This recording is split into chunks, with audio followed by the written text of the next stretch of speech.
Aloha from Honolulu, where today I'm trying out Hawaiian Airlines' brand new Boeing 787 Dreamliner on a 5-hour flight from Hawaii to Los Angeles. We'll see why, in economy at least, Hawaiian is probably the best option when it comes to flying to the mainland US, but also one of the most expensive options, and whether their new Boeing 787 Dreamliner is all it's cracked up to be.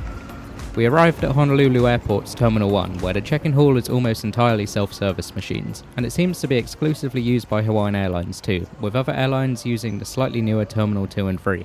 The check-in and bag tag machines are easy enough to use, though we did find after printing our tag and putting it on our bag that we still had a long queue to actually drop it off, mainly caused by the fact that nobody was putting the bag tag on themselves, and just waited for the airport staff to do it for them, slightly defeating the point of the whole self-service thing if you ask me. But security was actually a breeze, which is a welcome change to the long TSA lines I've experienced at other US airports, and we were able to head to our gate with plenty of time to spare.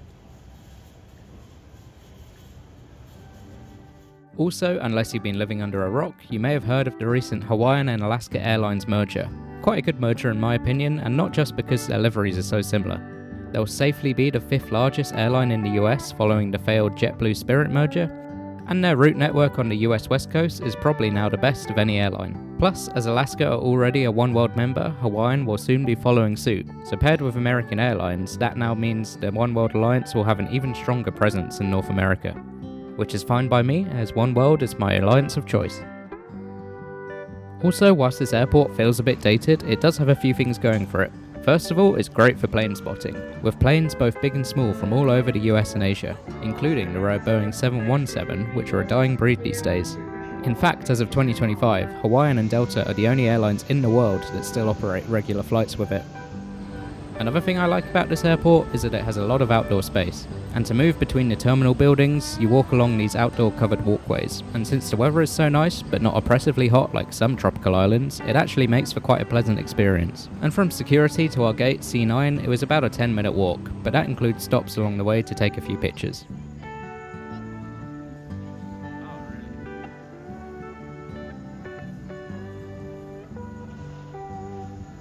Also, loads of Japanese and Korean airlines fly here as it's such a populous tourist destination for them.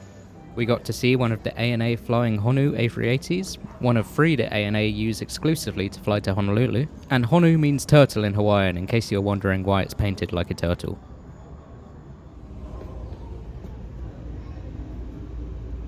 They also had a Hawaiian A330 with a special Lilo and Stitch livery to celebrate the new movie, I guess. And I saw not 1, but 2 Moana livery planes whilst here. Plus you'll see loads of military and cargo planes here too. So long story short, a great airport for plane spotting. And here's our gate, C9, and here's our plane for today's flight, a Boeing 787-9 registered N781HA. At just over a year old, this was actually the first 787 that got delivered to Hawaiian, and they currently have 4 in service with another 8 on order. Though I think Alaska will take at least a few of those, as they plan to fly from Seattle to Tokyo, Seoul, and slightly randomly, Rome.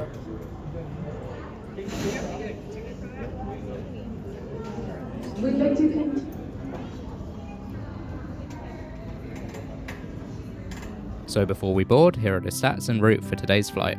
With this 5-hour flight taking us straight east towards Los Angeles and giving us incredible views of both central Honolulu on takeoff and Los Angeles at sunset during landing. We also arrived exactly on time to the minute, so no complaints about punctuality either.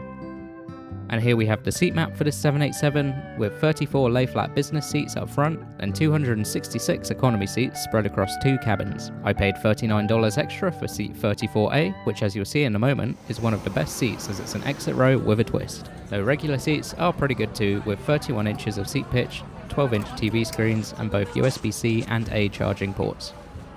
And here's my seat, which as you can see is basically an exit row, but what makes it great is that you can sit by the window but still have direct aisle access, and yet it still feels a bit more secluded than a regular exit row seat. The cabin feels nice and spacious and I like the mood lighting, though my major gripe with the Boeing 787 is that I hate the electronically dimmable windows. Even though the plane is barely a year old, these buttons are still temperamental. But as I'll show you later in the flight, I know a trick to override the controls, so when the crew try to lock everybody's windows to closed, you can still keep control.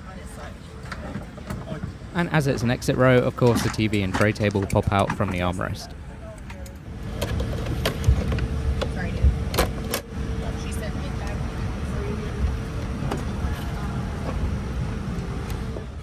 Also, all of the seats have a good adjustable headrest, and you can see from my choice of shirt that I was trying to blend in with the locals.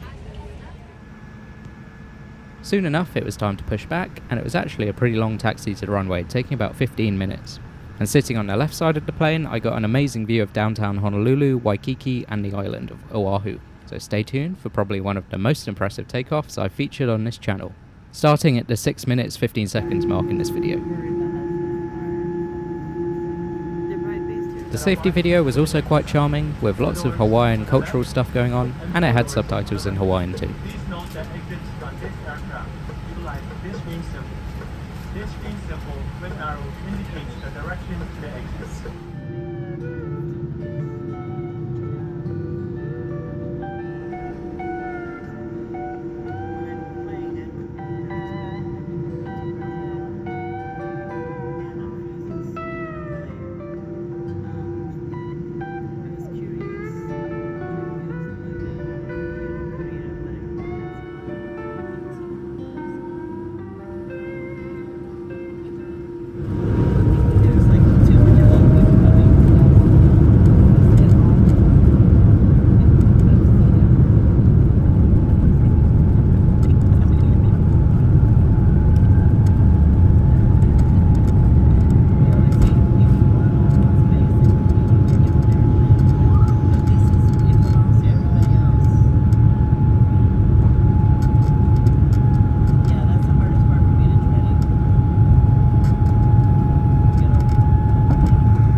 Maybe 5 or 10 minutes after takeoff, the cabin crew started dimming all the windows, and as I mentioned earlier, there's actually a trick to override this. All you need to do, as soon as you notice the windows start dimming, just start mashing the up button for the open setting. This should override the lock and give you full control for the rest of the flight.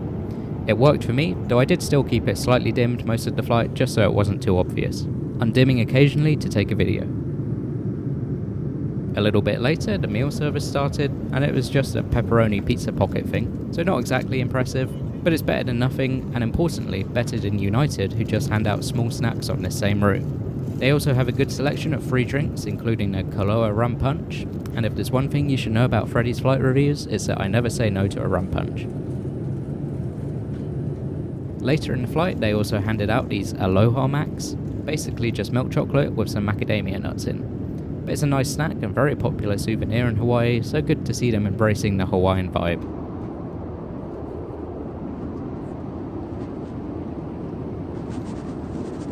Now for the loo review, and it's just a typical 787 loo, just with a bit of Hawaiian Airlines themed wallpaper on the wall.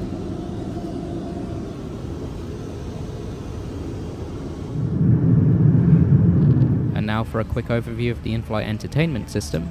It's a well-sized 12-inch screen with both USB-C and USB-A charging, but you have to pay $4 for headphones on domestic flights, though they are free on international. The movie and TV selection are just fine, not that many new movies but a lot of classics, though surprisingly no Lilo and Stitch, which I would have expected on a Hawaiian airline. The in-flight map is also pretty good and lets you zoom in nice and far.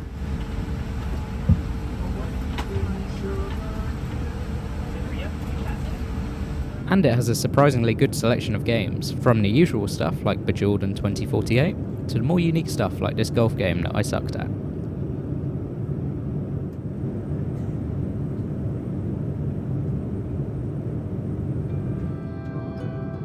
Also, something I found funny on this flight, our flight attendant, who was sitting opposite us for takeoff and landing in the jump seat, was incredibly chatty.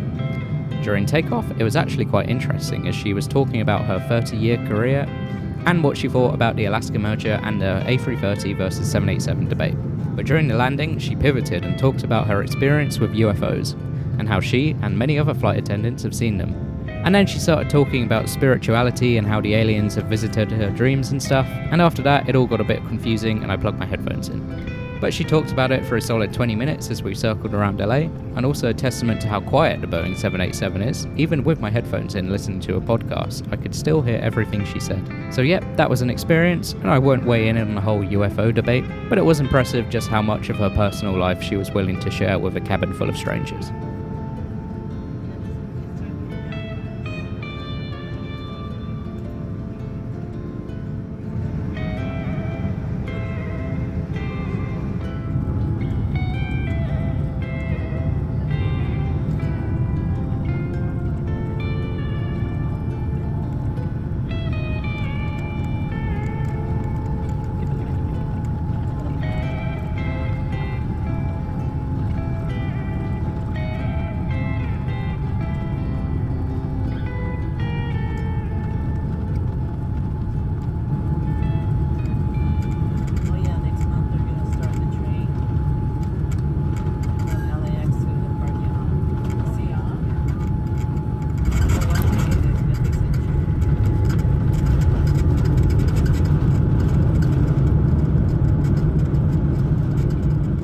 So that's the end of our Hawaiian Airlines 787 Dreamliner flight. We got a cool sight of these three A380s and a Korean 747 in the new livery all next to each other, before arriving at LAX's Terminal 6, where Hawaiian and Alaska call home. Baggage collection was quick, though the terminal itself is pretty unimpressive, so I won't show that.